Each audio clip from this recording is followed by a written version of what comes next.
नमस्कार दोस्तों, raise study blog में आपका स्वागत है। आज एक नई समाचार के साथ मैं आपको एक बात बताना चाहता हूँ कि स्टारलिंक बैक इंडिया। जी हाँ, जियो और एयरटेल भारती को टक्कर देने के लिए आने वाला स्टारलिंक फिर से भारत वापस बैक क्यों कहा, क्योंकि 2021 में स्टारलिंक ने भारत में अपनी एडवांस प्री बुकिंग चालू कर दी थी और लोगों से कहा था कि आप प्री बुकिंग कीजिए 5,000 रुपये और हम आपको नेटवर्क देंगे सेटेलाइट द्वारा। लेकिन उस समय dot net department of telecommunication ने वार्निंग दी थी और बोला था कि अभी आपके पास लाइसेंस नहीं है, तो लोगों ने वो रजिस्ट्रेशन बंद कर दिए थे। और स्टारलिंक ने उसके बाद सभी लोगों से कहा था कि अभी हम आपका पैसा लौटा देंगे, अभी हम आपको ये सर्विस नहीं दे पाएंगे। लेकिन उसके बाद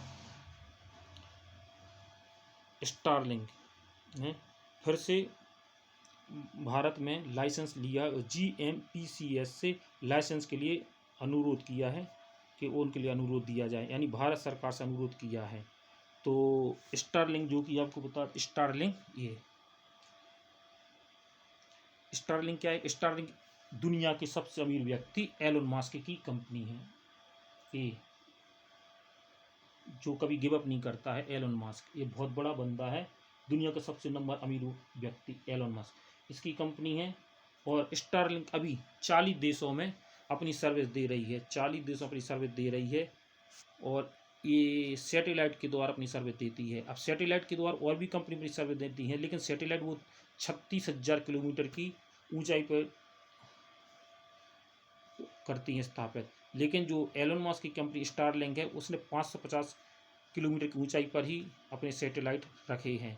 और वो भी एक दो नहीं, पूरे 3,000, अनुमानतः 3,000, लगभग 3,000 सैटेलाइट हैं जो कि सभी देशों के ऊपर घूम रहे हो। और एक आपको छतरी लेनी होगी, फिर आप कहीं पे भी किसी भी जगह पर नेटवर्क प्राप्त कर सकेंगे। जैसे आप टावर लेते, टावर लगे देखे होंगे आपने, बहुत बड़ी बड़ी टावर। अब टावर की ज़रूरत नहीं रहेगी, आप एक छतरी लेंगे, जैसे अपने यहाँ डिश टीवी वगैरह की छतरी।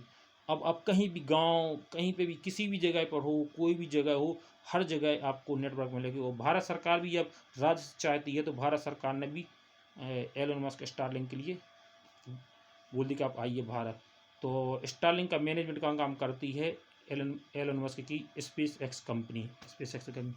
तो वो भारत में एयरटेल और जियो के लिए टक्कर देने के लिए आ चुके हैं। हालांकि यहाँ पर उनको अभी भी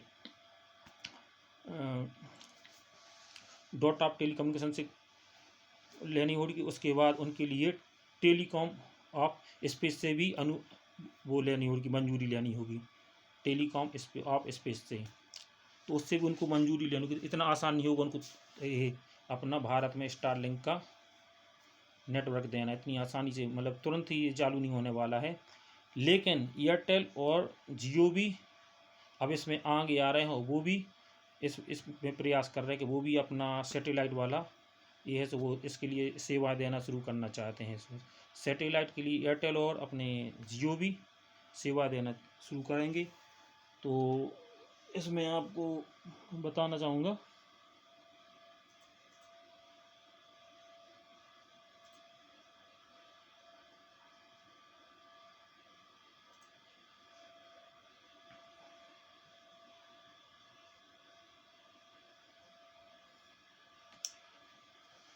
कि डिपार्टमेंट ऑफ टेली कम्युनिकेशन ये आप देख रहे हैं दूसरी कंपनियों को भी तैयार, स्पेस नहीं बल्कि दूसरी कंपनी भी देश में सैटेलाइट सर्विस करने के लिए तैयारी में है। फिलहाल एयरटेल के लिए हक्स के साथ ज्वाइंट वेंचर पर काम करें, यानी एयरटेल जो आप देख सकते हैं, एयरटेल हक्स के साथ ज्वाइंट वेंचर पर काम करे, जिसकी मदद से देश में सैटेलाइट ब्रॉडबैंड सर्विस शुरू की जा सके। वहीं रिलायंस जियो को भी इसके लिए डॉट से NOD मिल चुका है। 5G के बाद अब सैटेलाइट कनेक्टिविटी इसमें चालू होने वाली है।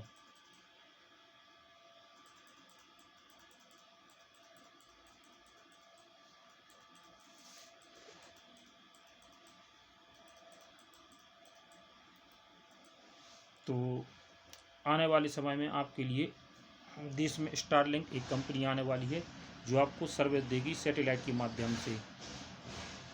सैटेलाइट के माध्यम से आपको सर्विस मिलेगी स्टारलिंक की।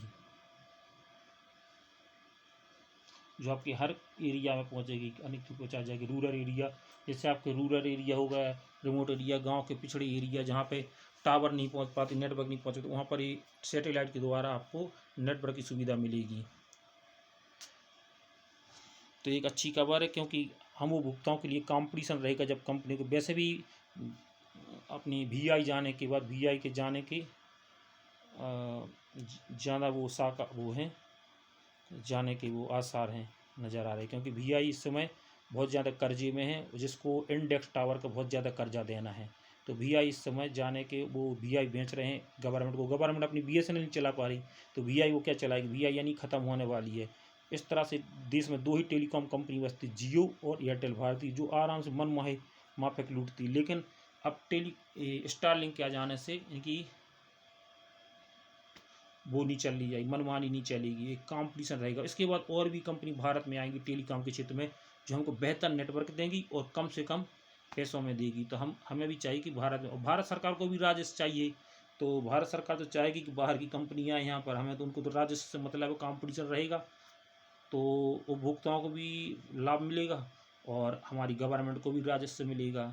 तो स्टारलिंक की अगर भारत आती है तो इसके बाद और कंपनी भारत में आएंगी, और इस तरह भारत को एक बहुत बड़ा राजस्व मिलेगा और हमको भी वो मिलेगी, बेहतर सुविधा मिलेगी कम से कम पैसों में, और ये 2 कंपनियों की मनमानी नहीं चल पाएगी। तो जानकारी कैसे लगी इसके लिए हमें बताइए, और हम अपने चैनल को और अच्छा बनाने की कोशिश करेंगे। अभी आप लोगों का सहयोग चाहिए, हम आपको ऐसी नई नई खबरें देते रहेंगे, न्यूज़ देते रहेंगे।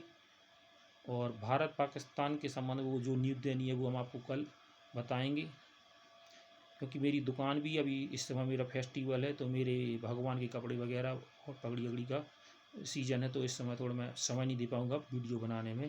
लेकिन मैं अपनी नए नए न्यूज़ तो आपको देता रहूँगा, करंट अफेयर जो भी विश्व में समसामयिक घटना हो रही हैं, चाहे वो यूक्रेन रसिया वार हो, चाहे ताइवान चाइना हो, चाहे वो थर्ड पार्टी बिजनेस हो, अपना फ्रांस और चाइना का, चाहे अमेरिका का दोगलापन हो, अमेरिका का दोगलापन, उसके बारे में भी आपको बताना, जैसे अमेरिका का दोगलापन कैसा है तो ये भी बताना चाहेंगे। इस तरह की बहुत सारी घटनाएं घट रही हैं जो मैं आपको अपने न्यूज़ चैनल के माध्यम से देता रहूँगा। और इसके अलावा कुकिंग का वीडियो भी आपको जल्दी मिलेगा, पनीर सब्जी, नए तरीके से पनीर बनाना। हालांकि मैं पनीर खाता हूँ, लेकिन आप लोगों को बना के बताऊँगा पनीर किस तरह बनाया जाता है आने वाले समय में। तो खुश रहिए, अपने परिवार के साथ दीपावली मनाइए, धूमधाम से नाचिए, गाइए, मैच देखिए, और अपनी ज़िंदगी को साकार बनाइए। जय हिंद, जय माता दी, नमस्कार।